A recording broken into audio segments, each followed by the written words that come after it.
Bonjour, bonjour, bonjour à tous. J'espère que vous allez bien, que vous avez bien passé la journée et que les choses s'annoncent très bien pour vous. Évidemment, c'est une petite réaction rapide parce que hier, j'ai suivi, comme tous les Gabonais, la manifestation de regroupement des chômeurs gabonais devant la maison du peuple, donc la représentation nationale Assemblée, la représentation nationale, donc l'Assemblée nationale pour ceux qui n'ont pas encore compris jusqu'à présent.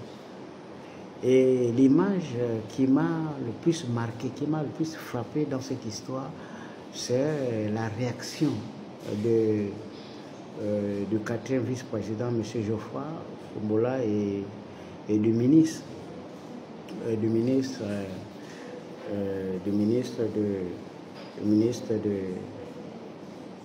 des Finances, je crois, ministre des Finances et des Participations. L'intitulé du ministère, je ne maîtrise plus très bien, monsieur Maïmoussi. Et donc, dans l'allocution, ce qui concerne les chômeurs, le jeune a introduit en faisant état de toutes les difficultés que les jeunes rencontrent aujourd'hui dans le domaine de l'emploi et tout le reste. Et j'ai apprécié les éléments de réponse des responsables. Vous savez, l'exercice du pouvoir est certes difficile, mais lorsqu'on fait preuve d'un peu de sincérité, parfois ça peut aller, ça peut marcher. Et je crois que dans les éléments de réponse, du moins ce que j'ai pu retenir, c'est que même dans la revendication, il faut trouver la meilleure méthode, le meilleur moyen de revendiquer. Ça, c'était vrai. C'est le conseil que je ferai passer aux jeunes manifestants et j'adhère à cette position. Et je pense que pour se faire écouter, on n'a pas besoin d'utiliser d'autres moyens que des moyens plus ou moins pacifiques pour faire passer le message. Et parfois même, il faut employer des moyens intellectuels pour faire passer le message. Et au-delà de ce qui a été... merci. Au-delà de ce qui a été dit, il faut aussi relever le fait que malgré tous ces moyens utilisés, que vous ayez dans la légalité, que vous respectez scrupuleusement les lois et les règles du pays, le problème c'est que parfois ça ne marche pas et c'est ce qui est bien dommage parce que le conseil de Geoffroy, c'est justement de responsabiliser cette jeunesse-là et la responsabilité des décideurs, c'est de prendre en compte les revendications des jeunes lorsque ces revendications-là sont posées de façon responsable. C'est pour les encourager justement à agir de façon responsable.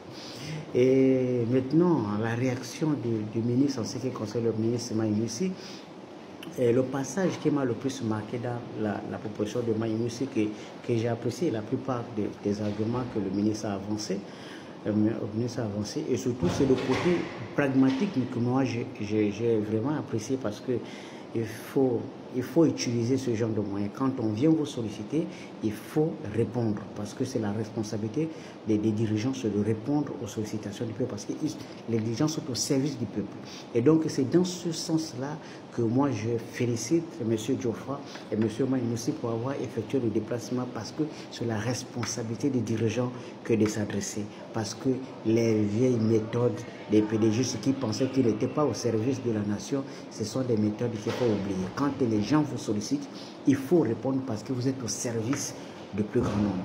Félicitations à vous d'avoir fait ce geste à l'égard de ces jeunes. Et maintenant, au ministre Maïmoussi qui disait aux jeunes que ceux qui étaient reçus par le président avaient reçu 50 000 fois et qu'il fallait donc aider l'État à faire en sorte que les jeunes puissent de plus en plus se mettre,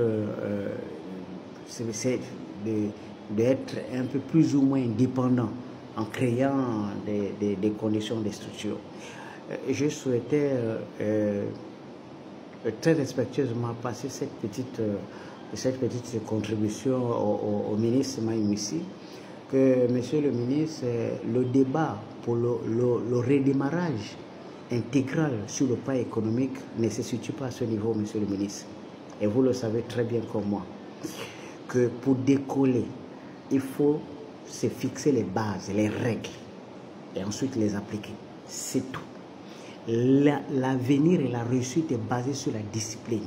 Pas la discipline militaire pour taper les gens. Non, non, une discipline intellectuelle qui consiste à fixer les règles et les appliquer. C'est ça ce qui fait décoller un pays.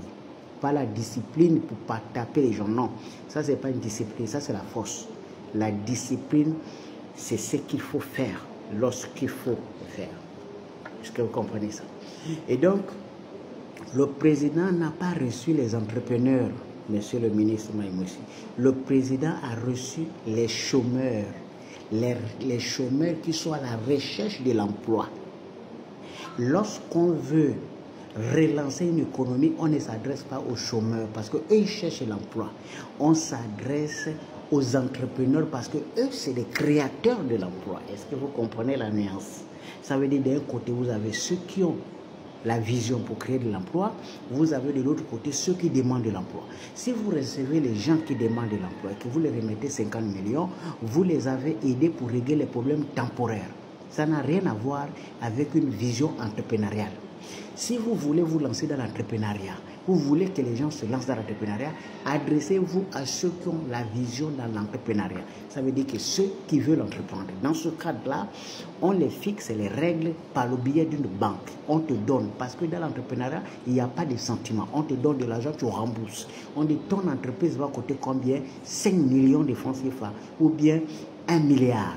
On t'accorde 1 milliard, on t'accompagne. Après avoir examiné que ton projet est réalisable, on t'accompagne, tu rembourses l'argent que tu as prêté, ensuite ton entreprise te revient le droit. Ça, c'est lorsqu'on veut évoluer. Et c'est d'ailleurs ce que les autres ont fait ailleurs. Vous vous rappelez de la réussite du président nigérien Obasanjo, pour ne pas le citer, qui a fait en sorte que les Dangote soient ce qu'ils sont aujourd'hui. Ils ont fait quoi? Dangote vend le ciment. On dit qu'il faut désormais arrêter les entrées de ciment pour donner l'exclusivité à Dangote. À quelques années, il devient milliardaire. C'est aussi simple, ce n'est pas de la magie. Prenons le cas du Gabon. Qui contrôle les entrées et les sorties au Gabon? De la demande jusqu'au transport des marchandises. Les Gabonais ne sont pas dans le circuit. Pourquoi? Pourquoi on ne peut pas trouver un ou deux Gabonais à qui on dit pour faire rentrer les produits dans ce pays, ça passe par M. Moketo. Est-ce que ça c'est difficile? Ça, c'est une décision. Ça, c'est ce qui vous amène à enrichir les gens. Lorsque les tels secteurs sont sous l'emprise des expatriés, vous voulez créer de l'emploi avec quoi? Parce qu'un investisseur qui vient d'ailleurs, lui, vient faire du profit. S'il peut économiser, au lieu de recruter 50 personnes, il économise. Mais lorsque vous avez un fils de pays, il a quand même l'obligation d'employer les gens, si vous allez dans ce sens-là. Et moi, je pense qu'il y a des secteurs qui échappent aujourd'hui à notre économie. Il faut organiser les choses. Le seul projet que moi je peux féliciter le président de la République, Brice Oligui Nguema aujourd'hui, c'est le transport public. Parce que c'est le projet que même moi-même j'ai soumis au président quand j'étais à la présidence. Parce que le transport public fait quoi? Si le président arrive à 1000 véhicules aujourd'hui, ça va faire 1000 Gabonais qui sortiront de la pauvreté parce que moi je prends des canaux. Hier j'ai même pris un taxi Gab Plus là. C'est d'une dame qui était au volant. Mais vous pensez que cette fille-là qui était au volant, là, elle a encore le temps de répondre au WhatsApp? Elle a encore le temps d'aller au bord de mer? Elle a encore le temps d'aller faire des trucs parce qu'elle est occupée, elle travaille. C'est dans ce sens-là. Il faut organiser les structures pour employer les gens. Il ne faut pas donner de l'argent. On ne peut pas aller acheter la marchandise pour dire un Gabonais, une boutique et puis on donne aux gens. Non, il y a des gens qui sont là. Il y a des enfants qui sont programmés. Il y a des Gabonais qui sont responsables, qui font dans le commerce depuis. On les identifie, on dit pour grandir ton commerce, il te faut quoi? On dit il me faut la marchandise de 20 millions. On prend la marchandise de 20 millions. On trouve l'espace nécessaire après étude que là ça peut marcher, on crée un nouveau magasin, on impose aux Gabonais et puis on met une équipe qui va venir de temps en temps faire des inventaires. C'est ce qu'on appelle un projet programmé et visionnaire. Et lui, quand il est dans son magasin là, il va employer 2-3 personnes qui vont sortir de la pauvreté pour nous retrouver dans le monde de l'emploi. Ça, c'est ce qu'on appelle la vision. On ne peut pas décoller sur le plan économique à compter sur la volonté des chômeurs à la remettre de l'argent. Ça, ce n'était pas une bonne méthode et l'entourage du président Ils savent très bien qu'Omar Bongo l'a déjà fait. Et le président lui-même, étant de l'endroit d'Omar Bongo, sait qu'Omar Bongo avait déjà initié ce genre de choses-là. Une boutique, il a déjà initié ça. Ça n'a jamais marché parce qu'on s'adressait aux mauvaises personnes. Les Gabonais ne sont pas aussi nuls que ça. Il suffit d'identifier ceux qui sont réellement engagés dans chaque secteur. Nous avons des entrepreneurs qui ont besoin des marchés. Pourquoi ne pas imposer à toutes les multinationales qui arrivent dans ce pays de ne prendre pour prestations que des prestations dirigées par les Gabonais? Pourquoi on ne fait pas ça? Ça se fait ailleurs, pourquoi on ne fait pas ça? Donc les entrepreneurs gabonais sont obligés de mendier, de crier toute la journée, de crier, de mendier. Et puis vous parlez de l'emploi. Qui va créer de l'emploi dans ce cas-là? Donc, monsieur le ministre Maïmoussi, on se trompe de cible. Ce n'est pas aux jeunes qu'il faut s'attaquer, ou ce n'est pas aux jeunes qu'il faut donner ce genre de message-là. C'est au président de la transition qu'il faut envoyer ce message-là, que ce n'était pas la bonne méthode. Et c'est votre responsabilité à vous, en tant que ministre, de dire au président, ce chemin-là n'est pas bon. Il faut qu'on change de stratégie. Et la stratégie, la meilleure, monsieur le ministre, pour faire des économies, c'est simple. Si j'étais à votre place, moi, je ne peux pas être à votre place parce que je ne suis pas diplômé dans ce domaine-là et je ne maîtrise pas le domaine de l'économie. Mais moi, j'aurais souhaité, monsieur le ministre Maïmoussi, pour faire les économies, réduisez le trait de vie de la primature de 30%. Parce que le budget actuel de fonctionnement de la primature, ça ne peut pas s'expliquer. Vous réduisez de 30%. Vous allez à la présidence de la République, vous réduisez le trait de vie de la présidence de la République de 30%. Pourquoi pas 40%? Bon, comme c'est la présidence, vous laissez à 30%. Vous pouvez mettre 40% pour la primature.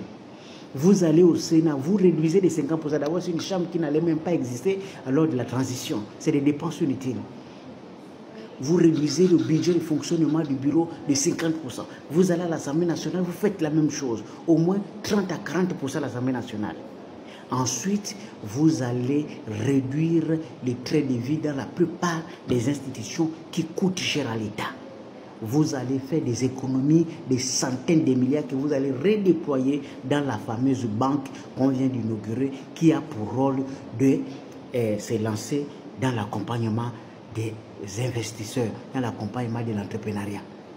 À partir du moment où vous avez suffisamment d'argent, 200, 300, 400 milliards de francs CFA d'économie, vous pouvez donc créer ce qu'on appelle des vraies sociétés, des gens qui vont vous amener des projets, le projet de 5, 6 milliards, des projets de 3 milliards, 4 milliards. C'est comme ça qu'on fait, qu'on procède pour avoir une classe intermédiaire qui a une puissance. La classe intermédiaire, c'est ceux qui ont la capacité de dépenser 1 million par jour sans se soucier. On les crée. Ça s'est fait ailleurs, ça peut se faire ici. Les choses qu'on prend, on adapte seulement ici. Ce n'est pas quelque chose qui sort de nulle part. On n'a pas besoin d'avoir un diplôme d'Harvard pour comprendre que ça c'est faisable. Et donc voilà, en quelque sorte, une petite réaction, parce que nous sommes dans les réseaux sociaux, M. Maïmoussi et M. Geoffroy le savent très bien. Je ne peux pas m'étendre sur tout ce qu'il fallait dire sur la question. Mais je crois qu'il y a suffisamment de cerveau dans ce gouvernement pour comprendre que nous devons travailler pour le pays. Et pour ça, il faut laisser le sensationnel pour passer aux choses sérieuses. Un développement sans les hommes, c'est faire un développement sans eux. Tout ce qui se passe en Gabonais là, c'est comme ça c'est passé chez eux. C'est pour ça que les hommes qui sont de plus en plus nombreux à manifester. Dites au président que peu importe le niveau des infrastructures qu'on peut réaliser, si les gens ont faim, ils vont oublier ce que vous avez fait. Les mots